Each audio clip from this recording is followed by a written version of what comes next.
psychic, medium, fortune teller, whatever have you. But also, as we've moved through the rocks, we are now in the more affluent part of the rocks. So there used to be like some law firms and some accounting firms, insurance brokers, some pretty big business around here, which is why it's so impressive that this little psychic can even afford the rent here. But she's been here for like quite a few decades now, and that's because she's very good at what she does. She's very successful, and she gets a lot of work here in the rocks. Because it's not long before someone buys a property here in the rocks, and they realise that one of the previous tenants never quite vacated, and they need to bring her in to like talk this spirit either down or out, or you know, whatever works. Just don't let the price of the house go down. So she gets a lot of work, but she's also a very savvy lady. She employs about 16 other psychics in there. They work the phones. So if you call a psychic hotline on a magazine or a newspaper, it's a good chance you're talking to one of the ladies in there. But anyway, I bring you here because she helps us understand the mysterious things that were happening in a place called the Parbury Ruins, which is the place I'm about to take you. So, follow me. You can't do.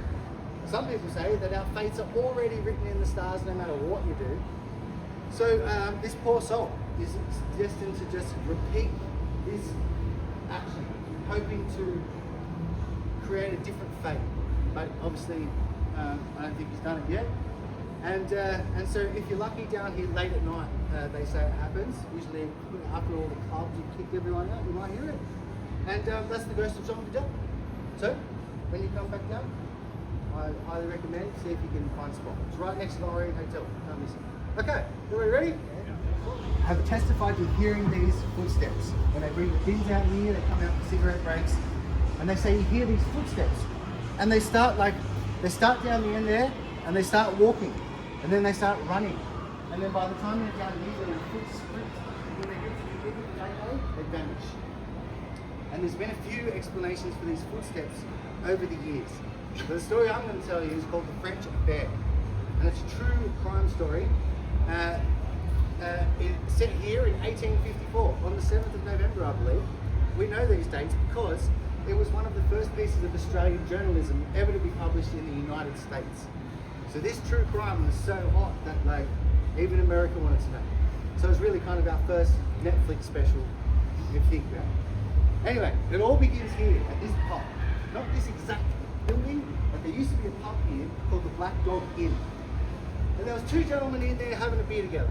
One of them was Thomas Warren, who was a short, fat, bald English dude, who was like a little bulldog of a man, a very tough little dude. And his business partner, they were always together, he was a tall, lanky Frenchman named Jean Duval. He had long black hair, and he had acne scars on his face, which made him particularly scary to look at. And these two gentlemen were just kind of your runabout gangsters. They were loan sharks, debt collectors, goons for hire, whatever they were. But they were always together. They always worked together. And they were in here having a few beers for about an hour or so. And then by about 7:30 or so, they leave the pub, they head this way, and they go up to an apartment where Thomas Warren used to live. And they went into Thomas Warren's apartment and they continued to drink. And they both got quite drunk. And then eventually, an argument breaks out. And nobody really knows what the argument was about. Like, some people just say that one of them called the other one a liar, and he was like, I'm not a liar, you're a liar. He was like, I'm not a liar, you're a liar. And it was that stupid, mate. But other people say that these two men were maybe more than the business partners that they presented themselves to be, and they were actually maybe life partners, if you catch my drift. And one day, either way, maybe one of them said to the other one, let's get out of this, let's change it up, let's go somewhere we can be ourselves. And he was like, you shut the hell up right now. It's 1854, that is a death sentence, and I won't hear another goddamn word about it. And he was furious, and he grabbed a sword that was hanging on his wall, and he threatened to like strike Jean Vidal down. Jean Vidal reaches into the fireplace, pulls out a fire stoker, and is ready to go back at Thomas Warren. Now in this heated moment, Thomas Warren laughs in Jean Vidal's face and then turns his back on him. I don't know if any of you know any French people, but to the French, that is like the rudest thing that you could possibly ever do. And Jean Vidal was overcome with such rage that he struck Thomas Warren down hit him right in the back of the head, right in the sweet spot. Thomas Vaughan goes down, unconscious, face first on the ground. Now, Jean Vidal doesn't know if he's killed Thomas Vaughan, because Thomas Vaughan is a notoriously difficult man to knock down, let alone kill. And so, an interesting fact is that Thomas Vaughan loves fighting. He was in plenty of bar fights in his day. And about a week and a half before this night, he was in another bar fight in another pub somewhere else when the person he was fighting bit off his pinky finger and spat it away. And it was probably taken by a rat and never seen again. But right now, Thomas Vaughan is face down, unconscious on the floor of his own apartment, and he has 9 fingers. Jean Vidal doesn't know if he's killed him or not, so he just kind of backs out of the apartment and he comes back down to the Black Dog Inn. He's sitting down here in the Black Dog Inn by about 9:30, 10 o'clock, having more beers with another French guy named Jean Duval. And Jean Vidal and Jean Duval are having beers and talking French to each other. So nobody knows really what they were saying. But presumably one of them is saying to the other one that he may be in a bit of a situation that needs some assistance, and if you're not doing anything else tonight, you could help me out. So these two men are seen to leave the pub by about 10:30. They head back up towards Thomas Vaughan's apartment. They get into the apartment and they find that Thomas Vaughan is in fact dead. And as surprised as they are, they're just trying to figure out what are we going to do with this body. So they start chopping it up. They chop off a foot here and a hand there, and they put it in the fireplace, hoping to like burn the body parts away. But to cremate a human body actually takes like 1,000 degrees Celsius, and you need a compact space and a couple of hours. Like the fireplace never gets hot enough to do that. And they were not the first or the last to try to dispose of a body in the fireplace. But once they realised that this is feeble, they decided to figure out another plan. So they rummage around a little bit and they find this trunk. And they empty out the contents of the trunk and they start putting all these body parts of Thomas Vaughan in the trunk. When they get to his head, they smash up his face so he's unidentifiable, and they put it in the box. And then they realise we may need a third person to help us get the box out of here, so we have a lookout kind of a thing. So they come back to the Black Dog Inn again, and they're here, and it's about midnight now. And they go in there, and there's not much going on in there, no one helpful anyway. But there's a bartender named Thomas Wilson, who is also French, but he is Creole French, and so they ask him, "Will you help us move this heavy box?" And he says to them, "If you give me some money, I'll help you move whatever you want." So they give him a bunch of Thomas Vaughan's money, and they recruit this third Frenchman on this mission. So they go back up to the apartment, they get the box, these 3 French guys are walking the box down towards the water. And they get down to Cabin's cottage, where we all first met. And in 1854, there used to be a ferryman there that used to take people back and forth across the cove. So they go up to this ferryman and they ask him, "Can we please take the box out to the water and drop it in?" And the ferryman, who was English, says, "I've got a couple of questions first, mate. Number one, what is that smell?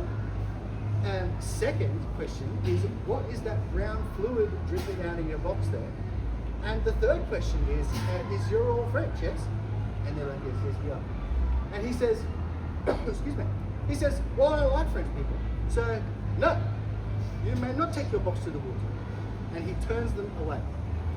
So they start heading back up Argyle Street.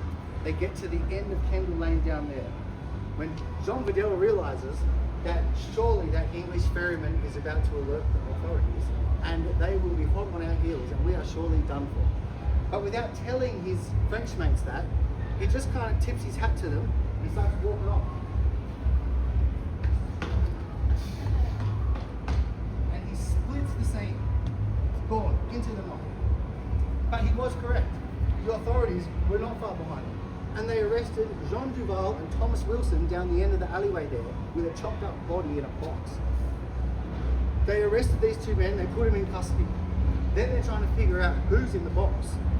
And so they start pulling out the pieces.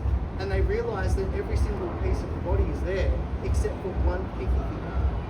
And one of the policemen was like, old mate Thomas Warren was in that bar fight the other week. He lost his pinky finger. We were all talking about it. Maybe this is Thomas Warren. So they go to Thomas Warren's apartment. And they're like bashing down the door. And when they get in there, they find Jean Vidal. And Jean Vidal is just sitting there. He doesn't know what to do. He's almost in a catatonic state. He doesn't resist arrest in any way. And I guess you can only kind of empathize that he just murdered his best friend, his life partner perhaps. He's a Frenchman in an English colony. He has no one to like talk to or to trust. You can only run so far before you're in the bush. In the bush is a death sentence. And so he kind of just gets arrested. And I'm sorry that was a real lackluster ending to an otherwise awesome story. But so now they have these 3 French guys in custody. And the whole world wants to know what was up with the chopped up body in the box down under with the French guys. And so they push him through the judicial process fairly quickly. And first up on the stand is Thomas Wilson, the bartender that evening. And he gets up on the stand and he very quickly points out, he's like, yes, I am French, yes. And they are French, yes. But I do not know these men. In fact, I don't even like French people. He said it was the French that enslaved me, but then it was the English that liberated me. And that is why I changed my name to Thomas Wilson and why I consider myself an English man. And everyone looked at each other and said, this guy seems all right. So they let Thomas Wilson go. Next up on the stand is Jean Duval. Jean Duval has a much more difficult time explaining his way out of the situation. Particularly, he was spotted with Jean Vidal all through the evening. And he is ultimately convicted and sentenced to be executed. Next up on the stand is Jean Vidal. Jean Vidal, again, does not put up much resistance to his fate. They say a lot of the testimony was largely inaudible because he mumbles a lot of it, but as do lots of French people. They don't open their mouths a lot when they talk. And so maybe it was just a cultural difference. But they say we couldn't understand what he was saying, but we're sure he's guilty anyway. So he is convicted and sentenced to be executed. And Jean Duval and Jean Vidal are both executed on December 7, 1 month to the day of the night of the murder of Thomas Warren. Now, the footsteps that still occur up this alleyway to this day, they say that is the ghost of Jean Vidal. They say Jean Vidal's spirit is so unsettled with how his life ended that he relives this moment where he runs up the alleyway. They say it's his last act as a free man, and he's reliving his thought processes during that run and trying to come up. The Gannons, this pink body behind you is Gannon's house. Again, they were very wealthy eventually. Everyone arrived as convicts, but they made lives for themselves here and became very wealthy. Now, so for instance, the Gannons, James Gannon and his brother Michael were both Irish Catholic. They were both convicted of bad bookkeeping, which means tax evasion, really, and they were sentenced to Sydney. And after they served their sentence in the quarry, these men were skilled carpenters. And so instead of going back to Ireland, where there was no opportunity for anybody, or England, which was extremely overcrowded anyway, but they're shipping people off all over the world to get them out of England, these men decided to stay here. And they were carpenters, and they pretty much exclusively built coffins and sold those coffins to the government and became very, very wealthy. Same thing here. Reynolds Cottage, named after William Reynolds, who was a blacksmith, also Irish Catholic, also convicted of bad bookkeeping, also decided to stay here when he was finished and opened up a blacksmithing operation where he sold a lot of his wares to the government and made a lot of money, and then started buying up real estate everywhere. Now I bring it here because there's been many sightings up in these upper windows of this cottage, the sightings of an apparition of a 16-year-old boy. And they say that is the ghost of William Reynolds Jr. There is also, for my ghost hunters, been a lot of sightings of an elderly woman. I don't know her story, but many people have lived in this house over the years. But so an elderly woman may come through, or a 16-year-old boy will come through. Now, what happened to this family was in the 1830s, when they purchased this property, they evicted the previous tenant, and the previous tenant sensed that something dodgy and underhanded was going on in the transferring of these property deeds, but felt like he was pretty powerless to do anything about it. So before he left, he cursed William Reynolds and his entire family. William Reynolds didn't think much of it, and he went ahead with his life, and he made enough money to bring his family out from Ireland to live with him here. He had 2 sons and a wife. And when the family came out here, within 2 years, William Reynolds Jr., the youngest boy, 16 years old, has aspirations to be in the military while he's also an apprentice blacksmith. He goes to a shooting competition in Surrey Hills to show off his marksmanship, as you do. While he was at this competition, one of his friends accidentally shoots him through the back of the leg, through the calf, shattering his shin bone. And if you went to the hospital with that kind of injury in 1830, they would just cut your leg off. We did not have the best medical experts down in Australia in 1830. They were being utilised everywhere else but here. So people didn't really know what they were doing. And if you went in there with any kind of injury, they were quite happy to just cut it off. Now, William Reynolds knew that and didn't want that fate for his son. So instead of taking him to the hospital, he brought him home. And he decided to pay a surgeon to come up to the house to try to save his son's leg here, see if there's anything we can do. The surgeon soon realizes that the bone is in too many pieces, and the bone is never going to heal, and we have to amputate this leg. There's no other way around it. But instead of going back to the hospital to do that, they tried to perform that operation up in this bedroom here. At the hospital, there would have been a nice high bench with some proper straps where you can hold a patient down, and they say an amputation would take about a good one in under a minute. They tried to perform that operation up in there on a bed that was that high with a mattress on it, and even if you strap the boy down to the bed, you can just shake the whole bed anyway. So the neighbours were over, his brother's over, everyone is there holding this boy down while this surgeon tries to cut off his leg. Now, by all accounts, they say that this amputation took about 7 minutes. And so a lot of blood was lost, a lot of exhaustion was experienced, and a lot of trauma was embedded in oneself. And then when they finally got this leg off, they bandaged the wound as good as they could, and they gave the kid a couple of drops of opium to help him sleep through the pain. But for whatever reason, William Reynolds Jr. did not wake up the next morning. And people say maybe he lost too much blood. Maybe he was just purely exhausted. Maybe he had an opium overdose. Nobody really knows. But he didn't wake up, and he is the ghost that continues to haunt this cottage to this day. 2 years after that incident, his brother Morris is at a horse racing competition in Burwood. Trotting on his horse, he comes off the horse, hits the ground head first, snaps his neck, and dies instantly. He was about 19 years old, he was not married, and he had no children. 2 years after that incident, Father William Reynolds is working on the cottage here, fixing up some bits and bobs on a 3-step ladder. He topples that ladder, falls, smacks his head on these cobblestones, cracks his skull open, bleeds out and dies right here in this courtyard. Now, the only surviving member of this family is Margaret, the wife and the mother. And since both her sons are dead and her husband is dead, and she's kind of happy because in 1830, if her husband died, then that fortune would go to her sons, and she would have not much to do with it. But because her sons are dead as well, that fortune goes to her. And so now we have this middle-aged woman with an entire fortune, hoping to get the most out of life while the men in her life are gone. And she does so, and she's having a good time. And eventually she gets tired of managing this real estate portfolio which they've amassed over the years. And she brings in some hired help to help manage this portfolio.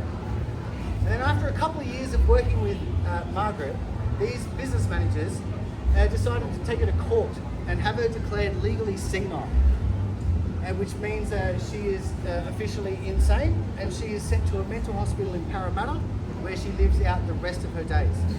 They say that Margaret lived on for about another 20 years, almost to her 80s, when she finally passes away in the mental institution with her full wits about her. Those two business managers that took that portfolio walk off into the night instant millionaires, as if that fortune was theirs. And so they say that this family is probably one of the most unluckiest families ever, or they were actually cursed by the previous tenant who did not want to leave. So keep that in your back pocket if you get evicted from your apartments and you don't want to go. You've always got a curse. Now, after the 1830s, when all of the Reynoldses are gone, where none of them, they all came to a horrible demise and nobody had any more children to pass the name on to, so the family fully came to an end here in this cottage. By 1840, that is when this place becomes a Rocks Push hangout. And I don't know if anybody's had a chance to read this plaque on the wall here, but it says that this well here was rediscovered in 1985. In the 1980s, they evicted all the people that were living in here, all government housing tenants, evicted them all. They tried to strip the rocks back to its more original state so we can enjoy our history more accurately. And when they found this well, they said it was full of bones. It was full of human bones. It was full of dog bones, and it was full of chicken bones. And the historians suppose that while this was a gang hangout, they must have been out here in the courtyard betting on dog fights, betting on cockfights, and betting on drunken idiot fights. Also, to be a gang leader, the only qualification is to be the best fighter. That's it. And we have to figure out who that is one way. And so any casualties to these processes, they say the corpses were just dropped in the well. And I'm sure any uncooperative donners of the time, there was no qualms in just silencing her, dropping her in the well, as with the dog that just lost the last fight, and the rooster that lost that one. And then when the well was full of corpses, they built a room over the top of it. This British room came out over the top of it, completely hit the well, and it became a very kind of famous little opium den for quite a time. Now, the history book, records say actually that this well was one of the first wells ever to be built in Sydney. And due to population and more wells springing up, it largely got forgotten, and that's how it came to that state. But you might be looking at the very first well ever built in Sydney, in Australia maybe. So, feel free to have a poke around.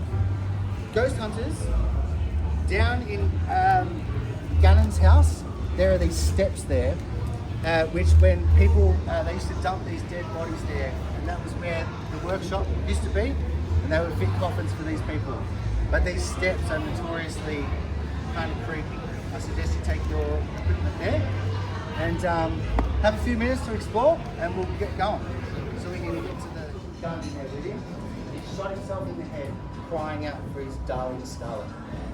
Now, ever since that day, there has been sightings of this seafarer wandering these alleyways here around the Harbour Rocks Hotel. They usually say he is distinguished with a double-breasted coat, and he's often wearing like a naval kind of hat. And that's Eric. Now, they say he's still here looking for Scarlet. So, as you guys walk down Nurses Walk and back, I don't know if you guys are here when I told the ghost hunters, but Nurses Walk is known for these oral hallucinations. That if you walk down there and it's quiet enough, you can hear people inviting you to come with them, or they'll tell you to like keep walking. So the Harbour Rocks Hotel was where all these wealthy visitors came when they visited Sydney. Down the other end of Nurses Walk is the Richards Hotel, another place where wealthy people went. So this walkway in between those hotels was lined with prostitutes and drug dealers, and this is where you came to get some action. So I invite you to take a walk down Nurses Walk, see if anything, you experience any of these things. And on the other side of this hotel is this boutique little bar, and it's called Eric's Bar. And under Eric's Bar, it says Searching for Scarlet. And that is referring to this guy, Eric, who was a wealthy seafarer, which means he just traveled around wheeling, dealing. He's like an entrepreneur using the seas. And he specialized in gemstones. He's a very wealthy man. And one time, he came to Sydney, as he usually does. He went to book his favorite hotel room up in the Harbour Rocks Hotel. But one day, he arrived, and there was this new woman working there that as soon as he saw her, his life was changed. He was so love-struck, he forgot what he was doing, And all he can think about doing for the future is to marry this woman and make as many babies as they can. And he proposed marriage to Scarlett. Scarlett was her name, obviously, and she was the madam of the girls here for a short time. And he proposed to Scarlett many, many times, and she would brush him off because she's probably getting proposals all night long. But one day, he really got her attention and he told her that if she knew how wealthy he really was, she would not deny his proposals. And she's like, okay, handsome, whatever. And then, so everyone went about their business. Eric left Sydney, as he usually does, did his rounds, and then this time he goes back to England, he gathers up his entire fortune, sells his assets, brings all his gemstones, his entire fortune, and brings it to Sydney. And when he gets to Sydney, he's straight away looking for Scarlett, but he can't find her. And he's asking around, have you seen her? And they said, most people didn't notice that she was gone, but some of her close friends said that she had become really sick and that she left the rocks to be with her family. But most likely has passed away. In the modern day, she probably had something like tuberculosis. Now, Eric could not handle this news, and so he proceeded to spend the next year of his early days in colony. So this house, to have your own private well that size and a horse basin thing on your front porch there, and this awesome kitchen, which must have been one of the best kitchens in the whole country for a little while. And then you see the holes in the wall here that indicates that there was truss coming out of there, which means there was a second story to this property. And that's what we have. So, in the 1990s, when the guys were down here uncovering this property and piecing it back together, they didn't reveal it this well put together. They had to put a lot of it back together. That's where you'll see some numbers marked on the bricks and such things. But when they were doing this work, a lot of weird things were happening to them. And in particularly, their tools were being moved around. They were not where they left them. It was starting arguments between the workers, thinking that someone just borrowed their thing and didn't put it back, which is very unprofessional. A lot of arguments breaking out. But then also a lot of weird sensations. So people get really dizzy down here sometimes, and they can get these really severe stomach aches. And so when the guys were down here working, and they'd get this horrible stomach ache, and then they'd have to leave the dig site, and they'd be back out on Windmill Street, just getting some fresh air, and the stomach pain kind of go away, which meant that they didn't have a dodgy lunch, or they weren't coming down with any kind of illness if it just went away like that. It was just strange. So these guys pulled their own money together, because you can't use government money to hire a psychic. So they had to pull their own money together, and they hired the Argyle Oracle to come down here to help them understand what is happening. And the Oracle comes down, and she very quickly gets to work, and she very quickly picks up on the name Amelia. And she tells them that there's a woman named Amelia that still lives in here, and she is very upset and confused and very angry. And everyone was like, oh, what? And also, she tells them that she doesn't know where her husband has gone. She doesn't know where her children are. And she's also extremely distressed at the amount of disrespectful behaviour being shown in her house. And the Oracle goes on to tell them that if you gentlemen would tidy up after yourselves a bit better and store your equipment outside of the boundaries of her house, and just have a little bit more respect for the place in here, you might find it a little bit easier working conditions. Which these guys did.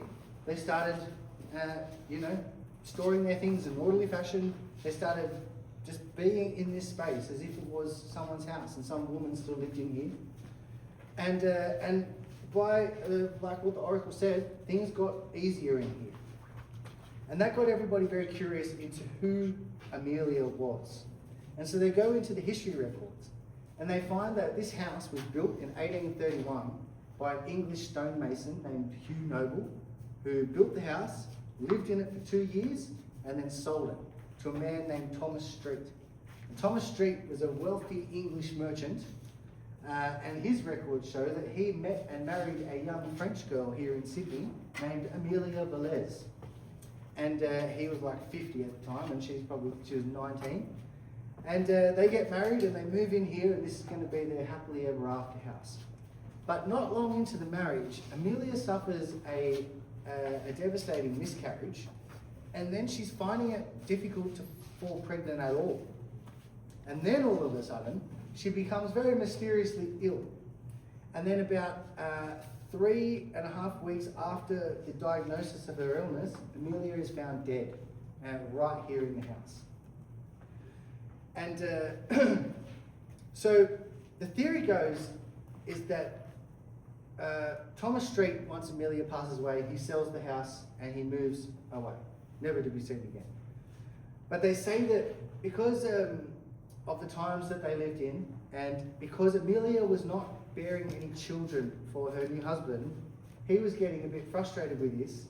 And because like they were Irish Catholics, you can't just be divorcing people. So they say that he poisoned Amelia to death. So Amelia's history records say that she went to the doctor and she was very ill. Again, it was the 1830s. We do not have the best doctors down here. And they diagnosed her with Wasting's disease, which is pretty much a blanket diagnosis for anyone that has some like a disease where you're just wasting away. And so they give her some snake oils and potions to try, and 3 weeks after that diagnosis, she's found dead. And the theory goes is that Thomas Street was poisoning her, little by little, every day, so that she would appear sick, and then eventually just die from an illness instead of a straight out murder by poison. Now, they also have this theory lasts to this day, because they say that when the guys were working down here and they're experiencing these stomach pains, when they described their stomach pains, the doctors said that sounds an awful lot like someone experiencing arsenic poisoning. And so they kind of pieced together that Thomas Street may have been microdosing arsenic to Amelia every single day for 3 or so weeks until she finally passes away. Now, the scary thing is about Amelia is that she's very angry with her husband. I don't know if she knows what happened to her, but Amelia seems to think that she has children and she doesn't know where they are. There's no records of her ever giving birth to a live child. And so that makes this all the more frightening. So if you don't mind, I'm going to go back upstairs, and you guys can explore the museum a little bit. And this is the first opportunity that we finally have to be in the house of the haunter. And so if you really wanted to poke the bear, like, this is a good time to do it. Now, all I ask is that you wait for me to go back upstairs first, and that you do not damage the property anyway. These bricks are kind of, a lot of them look like they're just kind of sitting. Please don't lean too hard or push anything. And other than that, enjoy the museum, and I'll be back upstairs when you're ready for our final destination after this.